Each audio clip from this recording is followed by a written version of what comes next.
Yeah, why do Democrats think that? Let's talk more about this with Chairman of the House Small Business Committee, Congressman Roger Williams of Texas. Sir, it's good to see you. Happy New Year.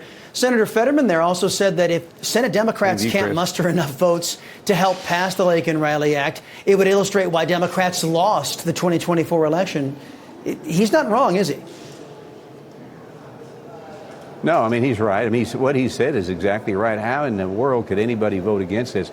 Right before we voted for it, somebody asked me, think anybody would vote against this legislation? I said, I don't see how they would. But I was surprised. But you're right. I mean, these people are still living with Trump syndrome in their head, and anything that might help anybody on the other side, they're against. And it's not what America voted for November 5th, even their constituents. People want a safe country, and this legislation begins to get that done.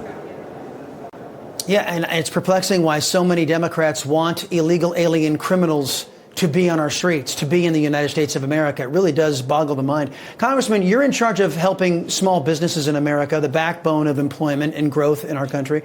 Joe Biden just admitted that China could shut down our power grid. You know, aside from the massive loss of life that would result from that, kind of hard to do business, isn't it, without electricity? Is anybody in Congress seeking to undo the damage from having Democrats let China run wild for 12 of the last 16 years?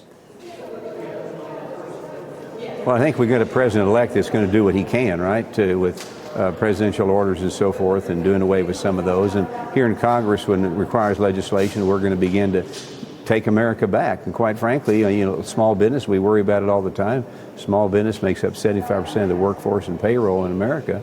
And so we need, this is one area we need help from the federal government on to get involved and make sure that we control our own destiny. And that's why we need more businesses coming to America, hiring American workers, and not be relying on other countries around the world. America is the most prominent nation, and we need to continue to be and get better than we are right now. So some of our enemies may fear us, and our friends can trust us again. Well, Joe Biden is trying to destroy as many things as possible on his way out the door. Let's not forget that Joe Biden will go down in history as the occupier of the Oval Office who gave us the highest gas prices we've ever been forced to pay. His latest decision is to cut off energy exploration to keep gas and energy prices artificially high. It hurts every consumer, hurts small businesses. Why is Joe Biden doing this, in your opinion? To punish us? To make it harder for Trump to dig out, or both? Well, it's hard to read this guy, isn't it? I mean, he does some things that don't even make sense. But at the same time, he's part of the problem. He's frankly been the enemy for us the past 4 years. So he's trying to get back at Trump. I mean, he's trying to get back to conservatives, but we're going to be able to fix it. We're on top of it. But when you ask why he's doing this, it's hard to imagine. He will go down as the worst president we've had.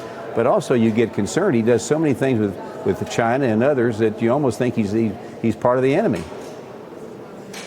I have a hard time disagreeing with you, Congressman. Roger Williams, sir, thank you very much. Always appreciate the time you carve out for the Salcedo Show. Good to see you.